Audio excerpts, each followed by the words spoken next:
चाकू की नोक पर 19 साल की लड़की से पहले दरिंदगी की गई और उसके भाई से भी उसके साथ गलत काम करवाया गया, ऐसा आरोप है। नमस्कार, स्वागत है आपका एक ऐसी खबर में, एक ऐसे क्राइम के किस्से में जिसको सुनने के बाद आपके मुंह से सिर्फ इतना निकलेगा कि हम इंसानों के बीच नहीं, जानवरों के बीच रह रहे हैं। हम एक ऐसी दुनिया में निवास कर रहे हैं जहां इंसान के रूप में शैतान घूम रहे हैं।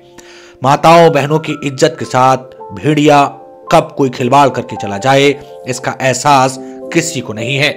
ये कहानी महाराष्ट्र के पुणे से है। पुणे के नाम और स्थान में इसलिए नहीं खोलूंगा, किसी की बहन बेटी की अस्मिता बहुत प्यारी है। पूरा मामला क्या है आपको बताता हूं। ये कहानी शुरू होती है एक शाम से, जहां पर दो भाई बहन बैठे हुए थे, थोड़ा गांव से दूर बैठे हुए थे। तभी दो बाइक सवार आते हैं। अब ओवर होता है कि कोई जब घूमने जाता है, अपने गांव से बाहर जाता है, तो अक्सर लोग गांव के बाहर बैठ जाते हैं। लड़का लड़की को अकेले में देखा तो अबूबन जो जानवर प्रकृति के लोग हैं, उनकी मानसिकता काफी बदल जाती है। उनको लगता है कि जैसे उनके पास मौका है, जबकि ऐसा नहीं होना चाहिए। एक लड़की और एक लड़का अपने दुनिया में मगन थे। वो भाई बहन थे। चचेरी भाई के साथ में लड़की बैठी हुई थी।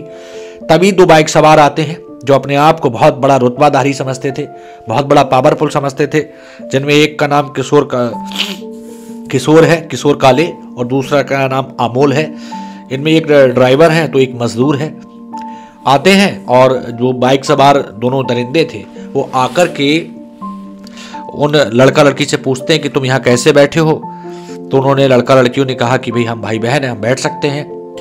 फिर उन्होंने उस लड़का लड़की पर दबाव बनाया कि आप आपस में गलत काम करिए। और जब लड़की ने नानुकर की तो फिर चाकू निकाल लिया और चाकू निकाल कर लड़की को धमकाया, और लड़की को धमका करके लड़के के भी कपड़े उतरवा दिए, लड़की को भी। और इस पूरे कार्यक्रम का, इस पूरे घटनाक्रम का उन्होंने वीडियो बनाया। वीडियो बनाने का मकसद आप समझ सकते हैं कि किसी बहन बेटी की इज्जत को नीलाम करने की कोशिश थी। इसके बाद जो आरोपी थे उनका मन यही नहीं भरा था। आरोपी का जो दिमाग था वो इतना सातिर था, इतना अंदर से गलत था। इस तरीके से वो अपने आप में दरिंदी प्रकृति के थे कि उन्होंने वीडियो भी बनाया और भाई बहन के साथ कुछ ऐसे गलत वीडियो भी शूट कर लिए जो नहीं होने चाहिए। उन्हें डराया, उन्हें धमकाया, उनके साथ ज्यादती की गई।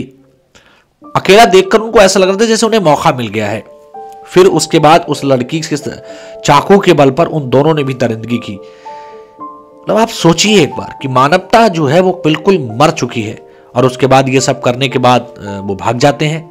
लेकिन लड़की यहां पर हिम्मत दिखाती है, लड़की यहां ताकत दिखाती है, लड़की यहां पूरी शिद्दत के साथ इस चीज में लगती है और वो 112 नंबर को कॉल कर देती है। जब लड़की 112 नंबर को कॉल कर देती है तो लड़की को लगता है कि भाई इज्जत अस्मिता तो चली गई है, साथ ही उन्होंने लूटपाट भी की थी। इसके बाद पुलिस आती है, पुलिस पूरे मामले में संज्ञान लेती है और 2 घंटे की मेहनत के बाद ही उन दरिंदों को पकड़ लिया जाता है। और जब उन्होंने पूछा गया कि तुमने ऐसा क्यों किया, तो वो कहते हैं कि हमको लगा कि लड़का लड़की हैं, अकेले हैं और इसका फायदा उठा लिया जाए।